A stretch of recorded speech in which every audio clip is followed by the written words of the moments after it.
So basically we've just about finished our spreadsheet to analyse making cakes.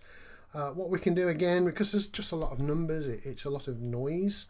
If we take the price per cake, highlight that row, if we make a chart from that, insert a line chart. Remember, we're going to choose this 3D line with the dots on so that we can just click at a point and see what the values are.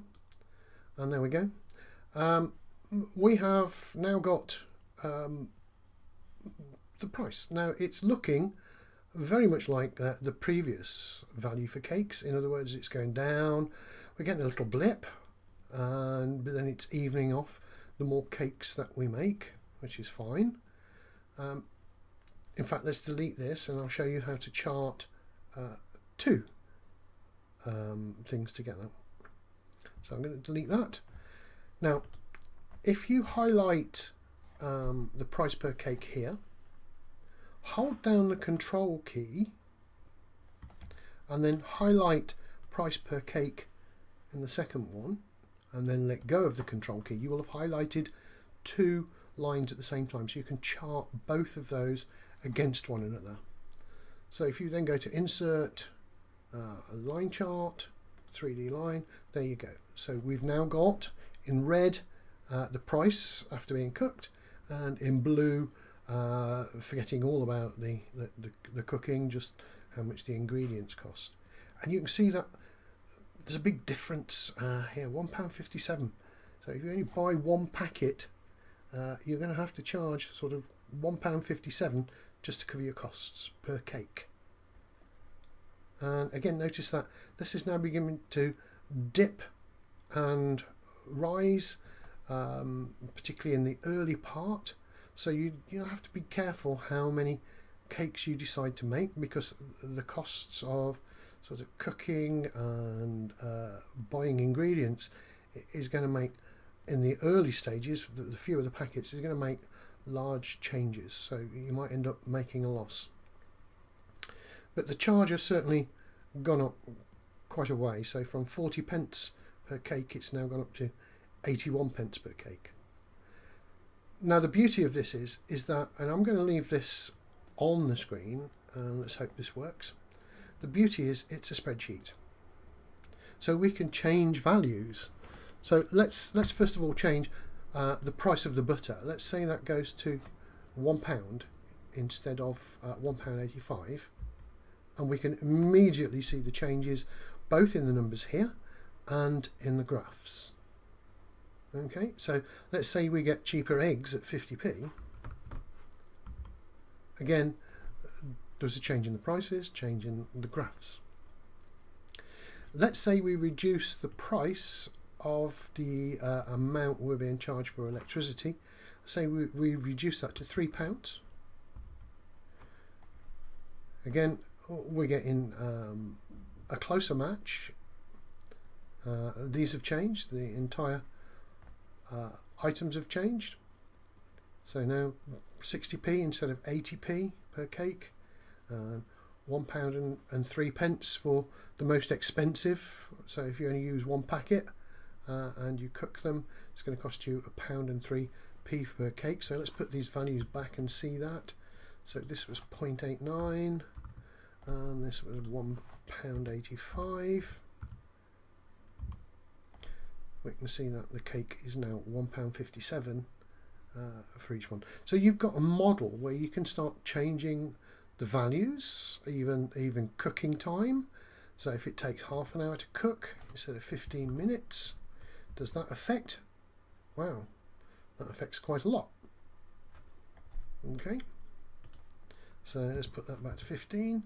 Let's set the preparation time to 20 minutes instead of 10. Does that affect? Certainly does. And let's say we use 3 trays, so an oven can take 3 trays instead of 2 trays. Wow, another effect. You can see the red line changing. The blue line shouldn't be changing at all, okay, because it's got nothing to do with the cooking. So if I go down to 1 tray, okay, it's rising. The price of the cakes is rising depending on the number of trays that I use. So if I can get 5 trays in my oven, okay. Now notice when we went from 4 to 5 trays, only the very end values here changed. Okay. Now this is why we call it a model, so that you can quickly change things and see what effect that has on the cost. So let's say that each packet takes 2 eggs. Okay. Obviously the price increase on the blue for making it, also on the red, the oven. So let's go to 3 eggs. You can see that happening. Back to 1 egg. What happens if the cost of a packet of cake mix changes to 90p? Again, we can see the price changes going into effect there. So let's put that back to 1.7. So hopefully, just by changing values in the yellow area, you are going to be able to work out the costs and figure out which is going to be the best for you. But we need to think about this in sort of a sensible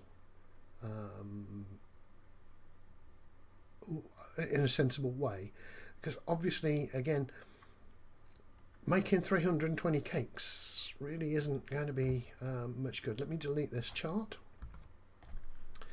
because let's take a look. If it's going to take 7 hours cooking time, now you think about if you're going to be selling at school that day, you want the cakes to be fresh. Will you be up cooking 7 hours before you get into school? Will you be up cooking 3 hours before you get into school? Maybe you can make the cakes the previous day and spend 6 or 7 hours on it. But the chances are that maybe you're going to only be spending around about 3 hours cooking. And if you're spending 3 hours cooking, then you're only going to produce 54 cakes. And if you're only producing 54 cakes, who's your target market? Who are you going to sell to? If it's the whole school, there's 300 people in the school, it's certainly not going to cover that. In fact, even 132 cakes isn't going to cover it. And if you think just quickly that if you double that number to 260 meeting the school, you're going to be spending 14 hours cooking. It's not a reasonable figure. So as you can see, we have a lot of information in here which can start helping us plan and create aims and objectives for what we're going to do. So for example, my aim might be to just target my market to year 7 and 8, in which case I've probably got about 60-70 pupils max, and hopefully sell 1 cake to each, and therefore I can probably make 54 or even 60 cakes. It's going to take 3 hours to cook. I know how much it's going to cost me for my ingredients. I know how much it's going to cost me overall. But then I've targeted my market. Maybe I will do it the following week as well, and target years 9 and 10. So that's how these little bits of information can help us. What we really need to do is try and start working out, what our profit's going to be. So if we're making cakes and it's costing us this much, how much profit could we make, or how much profit would we like to make? So we'll have a look at that in the next video.